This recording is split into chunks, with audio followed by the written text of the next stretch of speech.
if you could pinpoint your exact step where you climbed into gaming, or you know, when this thing fucking grabbed you by the jubbly bits and didn't let go, like when did you know this was gonna be like something that'll always be? Because I get into this conversation with my wife a lot where she says, is this gonna be like a forever thing with you, with the games and the fucking the pop culture and the shit, or is this like a phase? And I'm like, baby, it ain't no phase. So there was a time in my life when I realized, like, oh god, I'm hooked. And what was that for you? What was the thing? It was always there, and I never realized how much it all tied together. I will never forget that I come from a family. I have 4 brothers and a sister. Lost one tragically, so I guess I got 3 bastard brothers.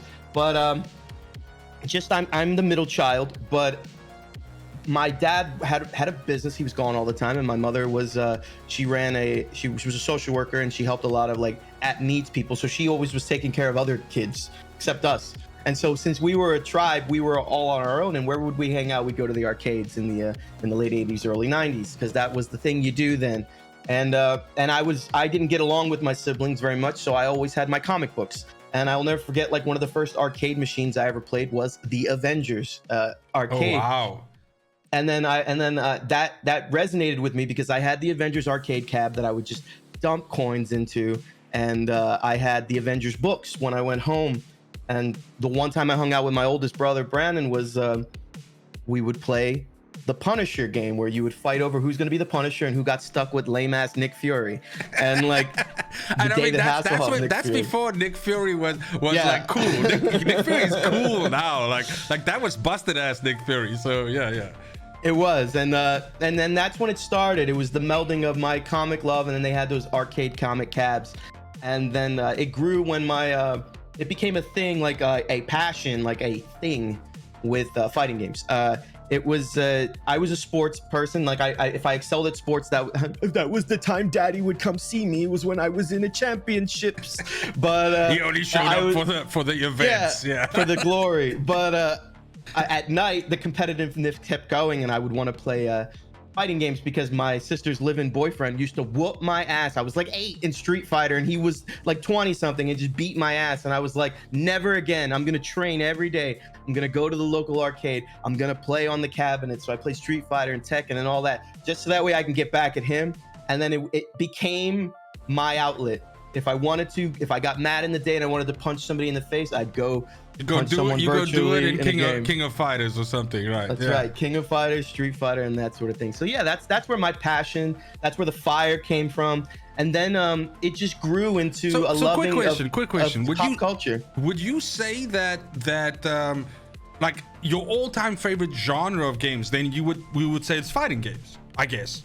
It was fighting games. It was fighting games and fighting games will always be how I view every game, because every video game is a select number of motions. Sure. And that's how you and like you think you're playing this great Naughty Dog game that is this cinematic experience, but you're pressing up and X. You know what I mean? Yeah. There's a move set.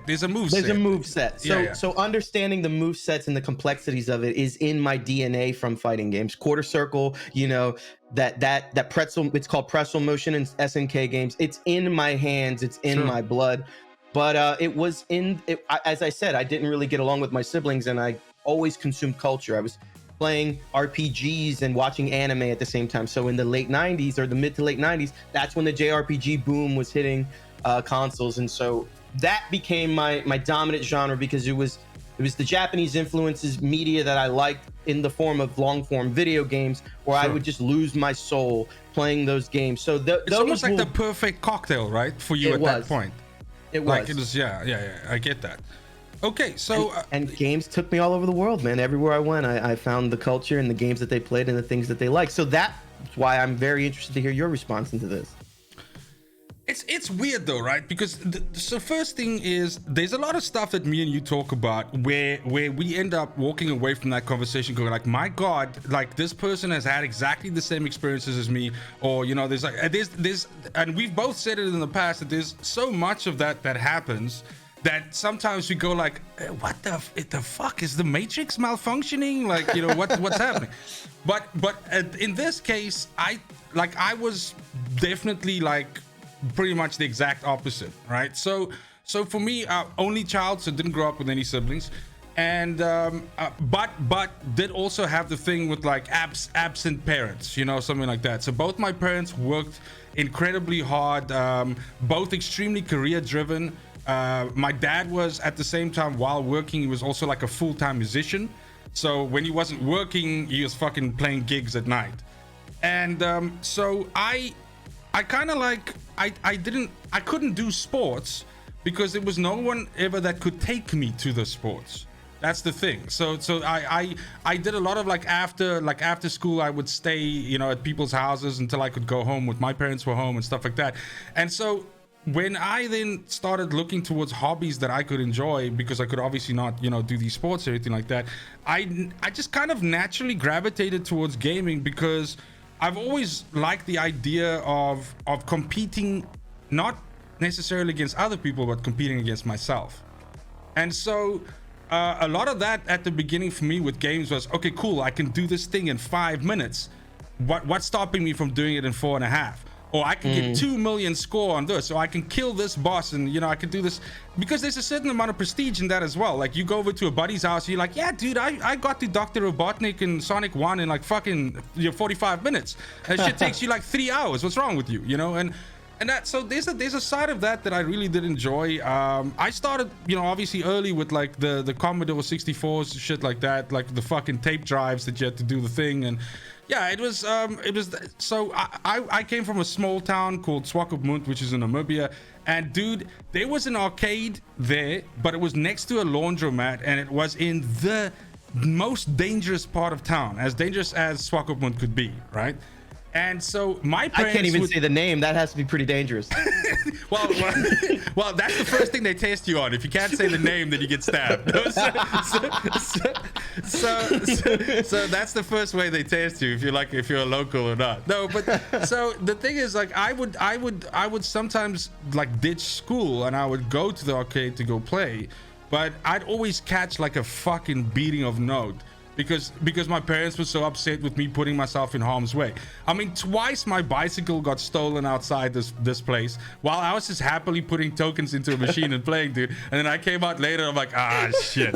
This level 5 beating that I was gonna take now just turned into a 7. You know what I'm saying? So yeah, the arcades were like this. It's something that I often like. I'm sad about now because that's not so really a thing anymore.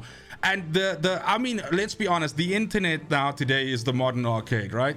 But the point is that I miss that whole thing of going down to an arcade and you get there and there's some dude that's been sitting on Mortal Kombat for like 3 fucking hours. Nobody can get this dude off and you get him off the machine. And there's this like, there's this, even if like nobody's gonna get off that machine and go, yo bro, that was awesome. But there's this thing when you look at each other, you're like, I got you. I had you, man. And it wasn't luck. It wasn't that. I had you. I saw what you were doing. I figured you out, and the computer went to work, and I got you. And that's the thing. While I was never nearly as deep into the game with fighting games as you were, I completely 150% understand it, because there are few things as pure as figuring someone out on that level. Because it's on the fly, right? This isn't something you could study for. Yes, you can study the way you play, but you're presented with a wild card. And so this person can pick someone that you're not necessarily good at. They can play a certain way. They can hold you at range. They can be in your face. They can make a combination of that shit. They can counter your shit the whole time. But the point is, it's like Lucky Packet, baby. You don't know what you're gonna get until you open it up. This was a clip from the Separated at Birth podcast. We do the show live every Monday at 3 p.m. Eastern Standard Time, where there you can join in the show and submit live questions and comments and have them read on air. Hope to see you there.